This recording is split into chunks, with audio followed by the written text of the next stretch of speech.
It's Orit here, live in the Lasting Love Movement.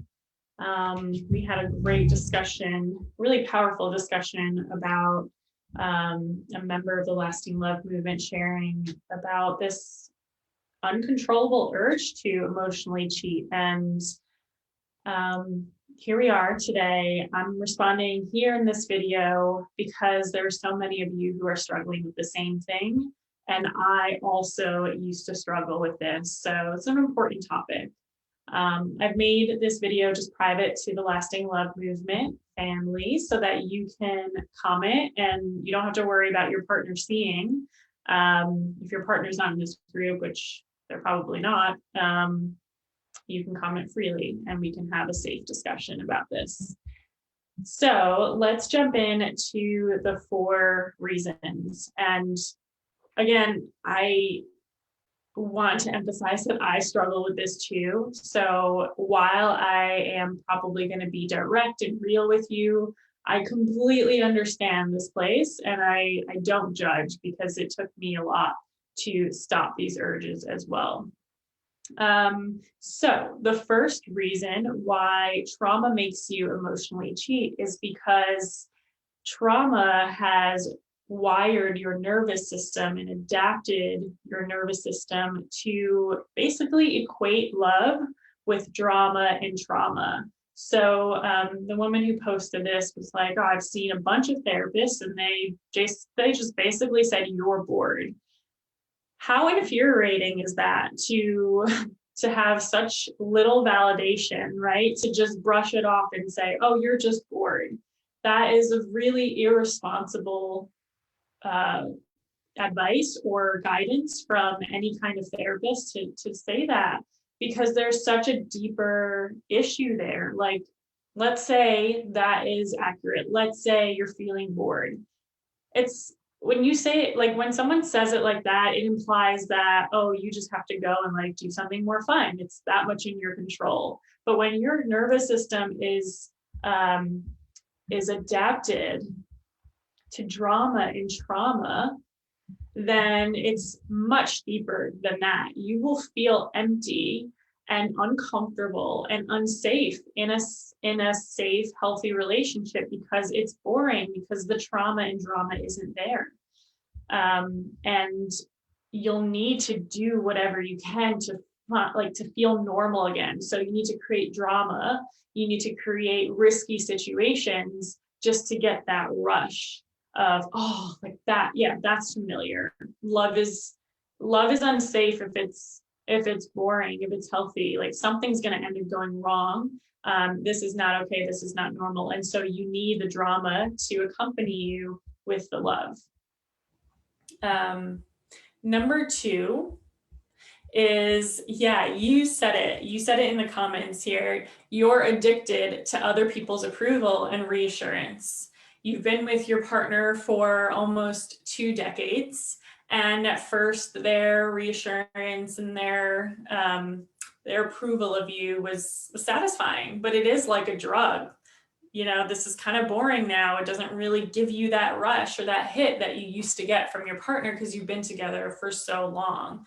And so now you need to find a different drug or a stronger hit or something somewhere outside of your relationship that will actually cause that sensation in your body of like, oh, okay, good. Like I'm satisfied. Because when we experience trauma, our bodies are often disconnected and numb, and we don't feel alive in there. And that makes us feel numb and bored, right? Bored, and not alive in our relationship. And so you're constantly seeking for that hit of fire, hit of aliveness or spark outside of your relationship, because honestly, that's it's safer that way. And we'll get into that with the next point. When really you have to feel that in yourself. You have to re-spark the fire within your body, within yourself first, and connect back in and feel that aliveness within you. That's one of my favorite pieces of feedback from a former client of Let Love In. She's like, I came here to resolve my sexual intimacy with my partner, and I got so much more. I actually feel alive for the first time ever. And until you know that, until you get that after a lifetime of trauma, like you will not be able to find that anywhere else, not outside your relationship, not in your relationship, and nowhere else except in here, like through your body, through your, like through the movement and the aliveness of your body. And you know what, you're actually setting yourself up for number three. This is number three, is you need a backup, right? You need a backup just in case something goes wrong in your current relationship. Even though you know in your mind that things are safe and things are fine, you actually have a healthy relationship, you need a backup in case something goes wrong in your current, you know, with your current partner. This is a self-protective mechanism because with trauma, you now have the belief stored in your body that love ends in hurt, rejection, abandonment, you know, whatever happened to you in the past, and you need a safety net. This is also kind of similar for anyone who's like hoarding some finances on the side just in case I need to leave, right? You're doing something to protect yourself from being all in your relationship, which serves to protect you and also hurt you because you'll never experience that full capacity of love and connection and like really deep intimacy and closeness with your partner. And this sets you up for such a negative pattern, like such a negative self-fulfilling prophecy, because you're looking for a backup that for things to go wrong, but you're the one who's creating the things that are going wrong because your partner actually is loving and supportive of you. And by you emotionally cheating, you're making things go wrong. And so when they eventually do, if your partner actually finds out, or if you become so, you stray so far from your relationship that you're ending up going to create more problems, then yeah, I guess you did need that backup after all, right? It's a self-fulfilling prophecy, and one that doesn't work because those people who you're talking to, they're probably just as much afraid of commitment and deepness as you are. And once you're available and you're like, hey, great, like we can do this now, even though that's probably not what you really want, they're like, oh, well, that's not exciting anymore. You know, this isn't as exciting because you're not attached anymore. This happened with another different former client of Let Love In, who was emotionally cheating on her husband for a long time. And it was because she was always a good girl in her life. Like she grew up with parents who never allowed her to express herself negatively, meaning like you can only be happy, you can only sit pretty and, you know, be cheerful. And so she always had to hide those emotions. And even though she was with she still is, she's with a loving, supportive husband today, she always felt like she had to put on a good girl mask. And because of that, she was never truly seen in her relationship. And she got under the belief that she had to look for a safer place elsewhere to finally be herself, even though she had it right in front of her. And this almost sabotaged their entire marriage. And it wasn't until she rewired her nervous system and allowed her body to believe it is safe. You know, it is safe to really be herself. Her husband is not her father or her mother, and she's not a child anymore, even though, you know, that inner child like lives in her. But she actually could go back and repair those experiences from childhood and start expressing herself and, you know, being bigger and taking more space and being more confident in her body so that she could be that in her relationship and not be under the false belief that she has to look for it elsewhere. Number 4 is that you already know all these things. You already know why you do this, why you emotionally cheat, why you stray.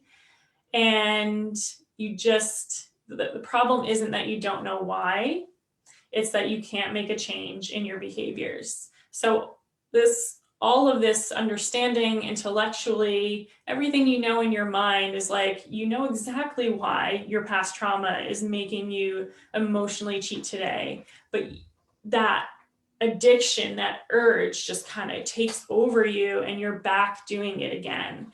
And there's no amount of understanding intellectually or cognitive awareness that's going to change your physical behaviors. Your body needs to be on board. Your nervous system needs to be on board, because this is not coming from a place of, boredom or anything superficial like that. This is a deep primal issue. This is old trauma that is controlling you and hijacking your behaviors in the moment. And you really need to rewire your nervous system to feel safe in even a boring, non-dramatic relationship. And until you actually feel that safety with your partner who is loving and supportive, you're going to continue to impulsively sabotage your relationship. And I have an amazing free training on but learning the 3 secrets to rewiring your nervous system, to healing your trauma, and actually breaking these sabotaging behaviors. It's called Wired for Love. You may have very well signed up already, but maybe didn't take the training yet. So I really encourage you to learn what those secrets are, what those steps are, because without them, without doing those steps, you will continue to fall into this pattern over and over again. I know that from my personal experience. I know that from professional experience with my clients. And it is important for the survival of your relationship, and not just this one, for any relationship, because this trauma is within you. So it's living in you. It's sabotaging your own connection with yourself, your own aliveness and spark and love with yourself. And for as long as you carry that trauma in you and this belief that that you don't deserve this safe, healthy love, you will bring it to every relationship. So answering some questions. Hello. Okay, is it possible to emotionally cheat just because you could simply be crushing on someone? So I think there's a difference here. And we could be attracted to somebody. We could be kind of flirty with somebody. Let's say, no one's really going into work right now, but in the workplace or just somewhere where you're casually bumping into somebody and it's like, oh, like they're cute. Let me just flirt a little bit. And it's nice. Like I do that too. I'm like, oh, let's just see if I still got it. If other people still find me attractive. I know I'm attractive and I'm awesome and everything, but it's nice, right? It's just nice to have that attention from someone else. But there's a difference between that and exchanging personal messages with other people. Having an emotional relationship, like there's a line, there's flirting and crushing. That's okay. I go to the gym, I see guys who are cute, and I flirt a little bit here and there, but I would never exchange my number. I would never enter into some kind of personal exchange with them, because that crosses the line into emotional cheating.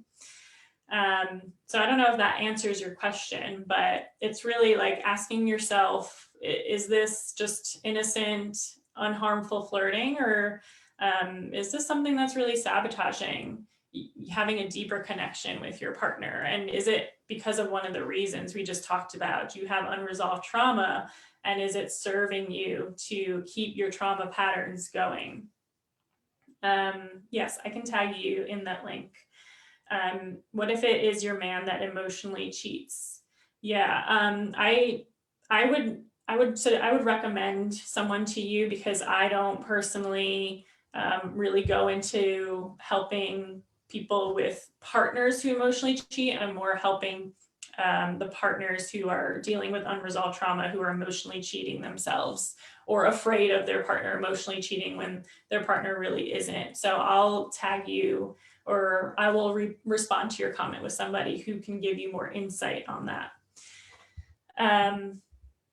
See if there's any other questions. Hey, Christine. Hey, let me see. Where's all the comments? Let me know if you have other questions. We're helping. Let me mute myself there. Hey, Pallavi. I saw your comment and I was like, I think I saw that.